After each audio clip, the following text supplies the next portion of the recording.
Halo sobat semua, perkenalkan saya Rahel Sulafat Manale dari kelas 11 MIPA Baluse. Jadi di sini saya akan mempresentasikan hasil dari karya ilmiah saya dengan judul Implementasi Transformasi Geometri dalam Kehidupan Sehari-hari. Dengan latar belakang masalah ialah transformasi merupakan perubahan rupa, yakni bentuk, sifat, fungsi, dan sebagainya menurut KBBI tahun 2016. Sedangkan geometri merupakan rumusan tentang makna dari suatu benda, aktivitas, proses yang menjadi suatu konsep atau pokok bahasan matematika menurut Fatkur Hoffman tahun 2022 halaman 1. Konsep transformasi geometri lahir dari gagasan seorang matematikawan berumur 23 tahun yaitu Felix Klein tahun 1849 sampai 1925.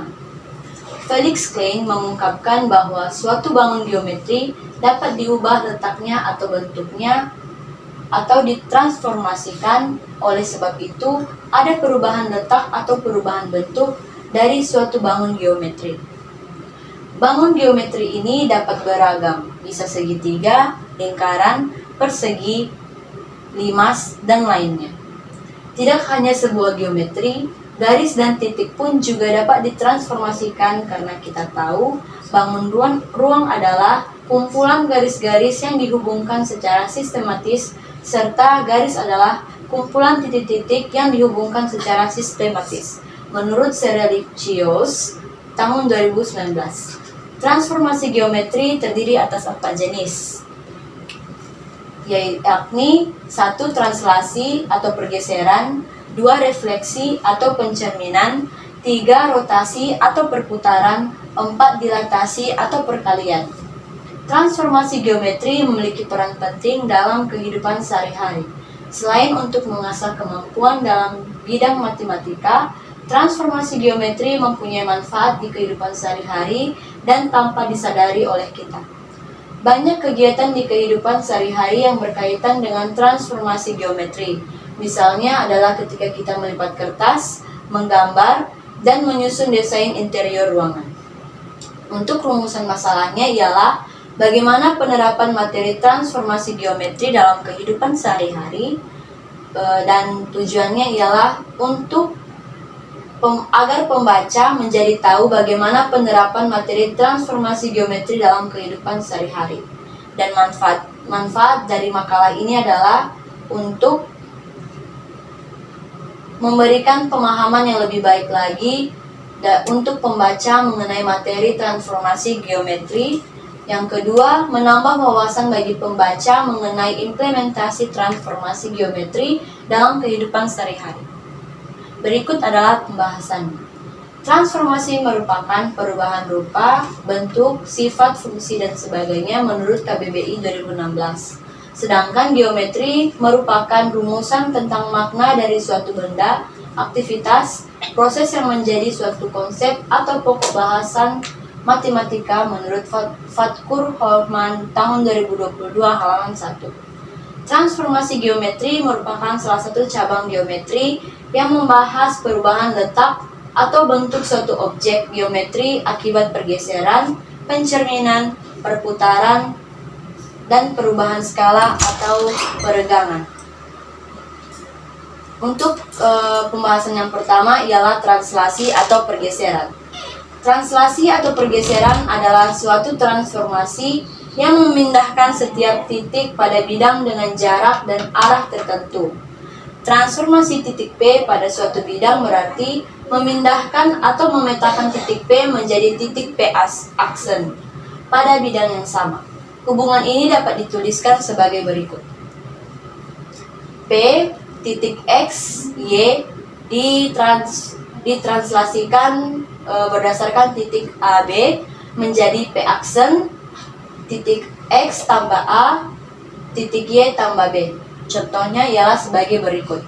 Tentukan bayangan titik A 23, B min 12, dan C 2 min 3 oleh translasi 32. Titik A 23 ditranslasikan terhadap titik 32 menjadi A aksen 2 ditambah 3, 3 ditambah 2. Maka hasilnya ialah A aksen 5, 5. Untuk titik B min 1, 2 ditranslasikan oleh titik 3, 2 menghasilkan B aksen min 1 tambah 3, 2 tambah 2 menjadi B aksen 2 ditambah 4.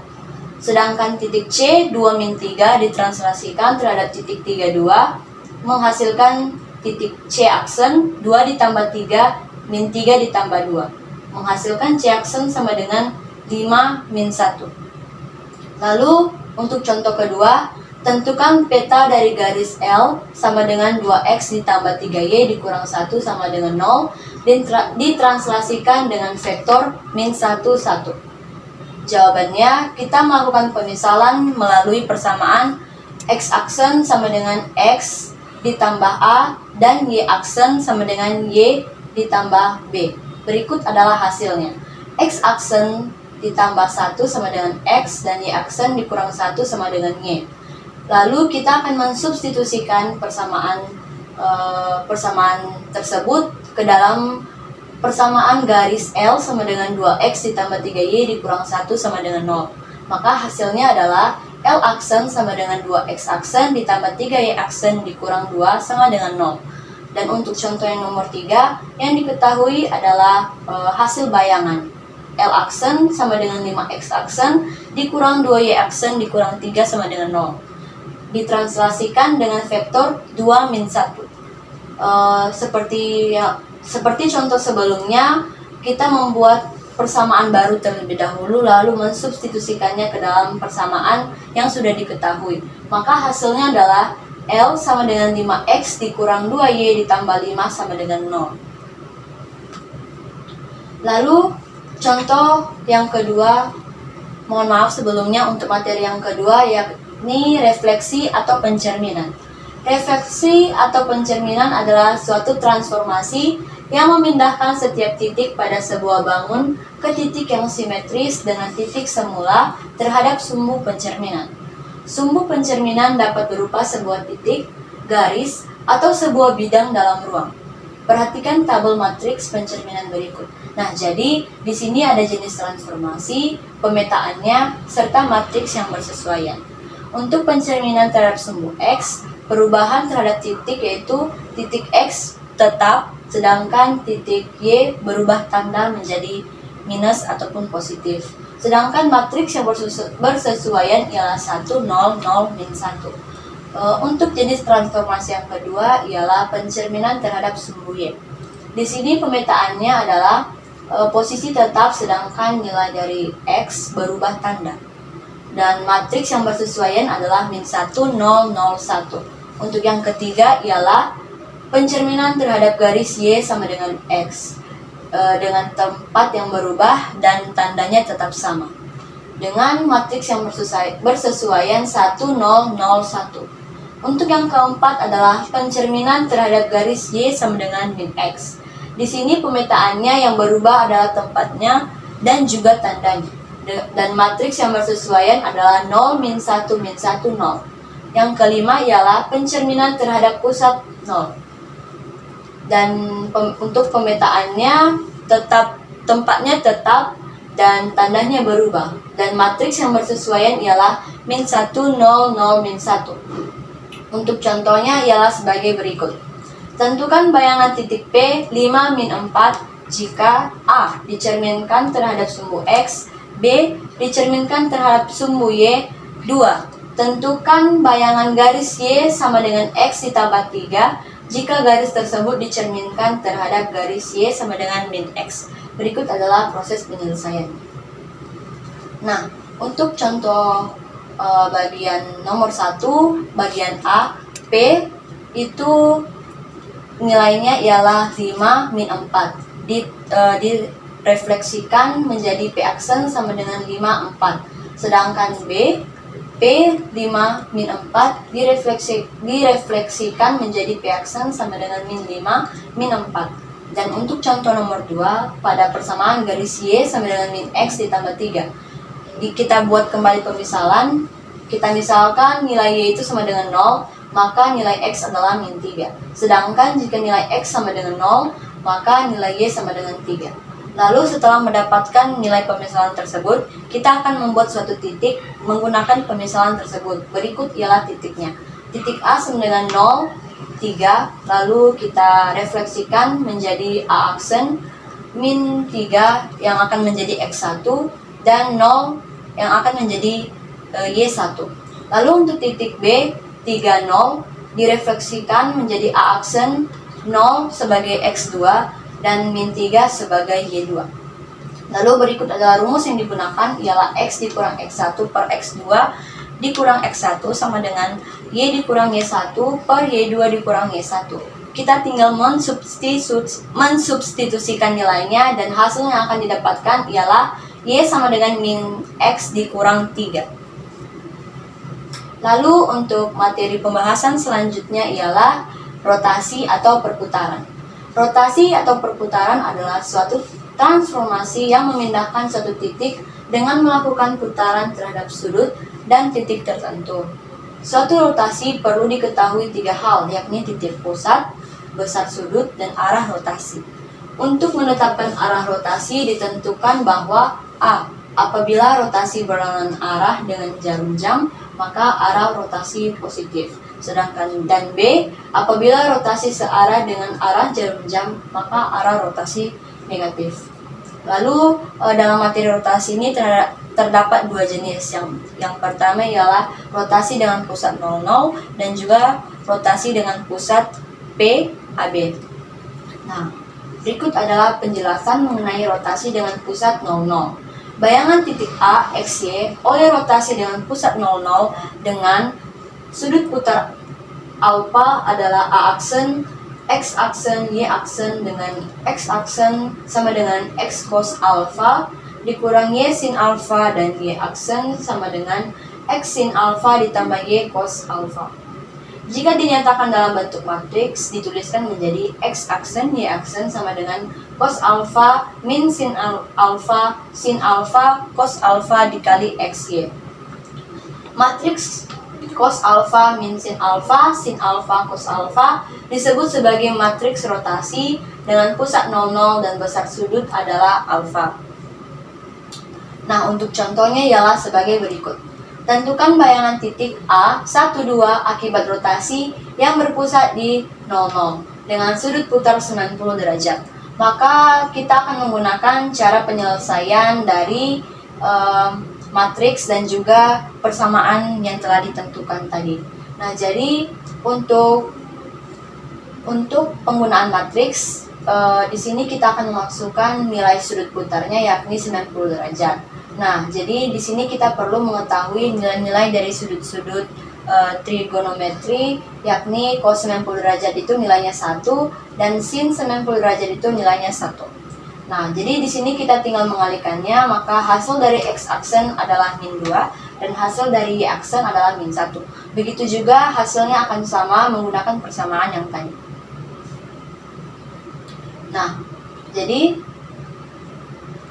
bayangan titik A adalah 1, 2. Jadi bayangan titik A 1, 2 adalah A aksen min 2, 1. Lalu jenis rotasi yang selanjutnya ialah rotasi dengan pusat P, AB. Jika titik A, XY dirotasikan dengan sudut putar alfa dan pusat PAB, bayangannya adalah A aksen, X aksen, Y aksen dengan X aksen dikurang A sama dengan X dikurang A cos alfa dikurang Y kurang B sin alfa, dan Y aksen dikurang B sama dengan X dikurang A dikali sin alfa dikurang Y dikurang B kali cos alfa. Jika dinyatakan dalam matriks, dituliskan menjadi X aksen dikurang A, Y aksen dikurang B sama dengan cos alfa min sin alfa cos alfa dikali X dikurang A, Y dikurang B. Rotasi dengan pusat P, AB dan sudut putar alfa sering dituliskan menjadi R, P, alfa, atau ditulis nilai R, AB, alfa. Contohnya ialah tentukan bayangan titik A 5, 2 akibat rotasi dengan sudut putar 180 derajat dan pusat putarannya P13. Nah, jadi di sini cara yang digunakan ialah cara persamaan, lalu kita tinggal mensubstitusikan nilai dari X, nilai sudut putar, dan juga nilai dari A dan B. Maka akan mendapatkan hasil X aksen sama dengan min 3 dan Y aksen sama dengan 4. Begitu juga jika menggunakan matriks, maka nilai dari X aksen adalah min 3 dan Y aksen adalah min 4. Jadi untuk materi selanjutnya adalah dilatasi atau perkalian. Dilatasi merupakan transformasi yang mengubah ukuran objek, akan tetapi tidak mengubah ukuran bentuknya. Suatu benda yang dikenakan dilatasi bentuknya akan membesar, mengecil, atau tetap. Arah bayangannya dapat berubah tetapi juga dapat tetap searah. Pada dilatasi yang harus diketahui adalah skala pembesaran dan pusat dilatasi. Jadi seperti rotasi, dilatasi juga mempunyai dua jenis, yakni yang pertama dilatasi yang berpusat di pusat 00 dan juga yang kedua ialah dilatasi yang berpusat di pusat AB. Nah, jadi berikut adalah rumus yang digunakan. Jadi rumus yang pertama yang dapat digunakan adalah rumus persamaan atau rumus aljabarnya ialah X aksen dikurang KX dan Y aksen sama dengan KY. Dalam bentuk matriks dituliskan menjadi X aksen Y aksen sama dengan K 0 0K dikalikan dengan XY. Matriks K0 0K disebut matriks dilatasi dengan faktor skala K dan pusat 00 ditulis D 0K. Pada dilatasi ada beberapa kemungkinan nilai faktor skala K, yaitu sebagai berikut. Jika nilai K lebih besar dari 1, maka ukurannya akan membesar dan arahnya itu searah. Dan jika nilai K sama dengan 1, maka ukurannya akan tetap dan arahnya juga tetap. Jika K lebih besar dari 0 tapi lebih kecil dari 1, maka ukurannya akan mengecil dan arahnya ialah searah. Dan jika nilai K lebih besar dari min 1 tetapi lebih kecil dari 0, maka ukurannya akan mengecil dan berlawanan arah. Lalu jika nilai K lebih besar dari min 1, maka ukurannya akan membesar dan arahnya itu berlawanan arah. Dan jika nilai K sama dengan min 1, ukurannya akan tetap dan arahnya berlawanan arah. Nah, jadi di sini ialah contohnya. Tentukan bayangan titik A 24 akibat dilatasi D05. Maka kita tinggal menggunakan rumus, tinggal memilih salah satu rumusnya dan mensubstitusikan nilainya. Maka hasil dari X aksen adalah 10 dan hasil dari Y aksen adalah 20. Lalu untuk jenis yang kedua ialah dilatasi dengan pusat P AB. Jika titik A, XY didilatasikan dengan dilatasi berpusat di P, AB, dan faktor skala K dituliskan D, PK, bayangannya adalah A aksen, X aksen, dan Y aksen dengan X aksen dikurang A sama dengan K dikali X dikurang A, dan Y aksen dikurang B sama dengan K dikali Y dikurang B. Persamaan tersebut dinyatakan dalam bentuk matriks menjadi X aksen Y aksen sama dengan K0 O0 K dikalikan dengan X dikurang A, Y dikurang B, ditambah AB. Contohnya ialah sebagai berikut. Di sini kita tinggal mensubstitusikan nilai dari K, nilai A, dan nilai B. Nah, ketika kita sudah mensubstitusikannya, maka nilai dari X aksen adalah 12 dan Y aksen adalah 11. Nah, jadi ini adalah contoh penerapan transformasi geometri dalam kehidupan sehari-hari. Yang pertama ialah, dalam kehidupan sehari-hari, prinsip transformasi geometri sering digunakan dalam pembuatan bidang seni dan arsitektur. Misalnya, pola batik, anyaman bambu, mozaik, atau hiasan dinding. Ini adalah ide menurut Cohn-Burnett Kholida dari tahun 2021. Lalu contoh yang kedua adalah ketika melipat kertas untuk membuat origami atau membuat lipatan biasa, kita telah menerapkan transformasi geometri. Misalnya, lipatan pada kertas bisa dianggap sebagai transformasi translasi atau refraksi tergantung pada arah dan sudut lipatan. Lalu untuk yang nomor 3, ketika mengatur dekorasi atau perabotan rumah, kita telah menggunakan metode translasi untuk memindahkan barang-barang tersebut. Dan untuk yang nomor 4, ketika sedang menggambar, kita telah menggunakan metode dilatasi, rotasi, dan translasi. Karena pada saat menggambar, kita sudah pasti menggambar suatu hal yang berbentuk sama, namun ukurannya berbeda. Arahnya bisa berubah dan posisinya juga bisa berpindah. Dan untuk nomor 5, ketika bercermin, kita telah menggunakan metode refleksi karena melihat bayangan kita yang terpantul di cermin. Dan untuk nomor 6, ketika bermain catur atau bermain ular tangga. Di sini kita membutuhkan metode translasi, rotasi, dan refleksi untuk mengubah posisi objek yang dimainkan. Selanjutnya ialah ketika sedang memarkir kendaraan. Kita menggunakan metode translasi dan rotasi agar berada di posisi yang diinginkan. Dan untuk nomor 8 ialah ketika bermain puzzle dan Rubik. Kita menggunakan metode rotasi untuk memindahkan permainan ke tempat yang benar. Untuk nomor 9 ialah ketika memperbesar atau memperkecil foto. Itu adalah salah satu bentuk dilatasi. Dan untuk nomor 10 ialah putaran jarum jam di dinding adalah salah satu bentuk rotasi. Dan untuk nomor 11, gerakan baling-baling kipas angin adalah salah satu bentuk rotasi. Selanjutnya ialah ketika bermain bola, pemain mengoper bola ke sana dan kemari dan terjadi perpindahan. Ini merupakan bentuk translasi. Selanjutnya ialah pemain basket melakukan pivot adalah salah satu bentuk rotasi. Nomor 14, kendaraan yang berpindah dari satu tempat ke tempat lain adalah bentuk translasi. Dan yang terakhir ialah pada game ketika karakter berpindah tempat, itu adalah bentuk translasi. Nah, jadi di sini adalah penutup, dan untuk kesimpulannya adalah translasi geometri merupakan salah satu materi matematika yang berisi tentang perpindahan, pencerminan, perputaran, ataupun perubahan ukuran. Ilmu dari transformasi geometri ini tidak hanya sekedar untuk membuat pekerjaan pelajar ataupun ilmuwan semakin banyak. Namun, ilmu yang terkandung dalam transformasi geometri sangat berguna untuk mengasah cara berpikir dan penyelesaian masalah suatu siswa. Tanpa kita sadari, ada banyak hal yang sebenarnya sudah menjadi bagian terapan dari transformasi geometri ini. Salah satunya adalah ketika kita melakukan suatu aktivitas seperti melipat kertas. Hal sesimpel itulah salah satu contoh dari penerapan materi transformasi geometri. Dan untuk sarannya ialah kita semua harus membuang pemikiran jika segala sesuatu itu tidak bermakna.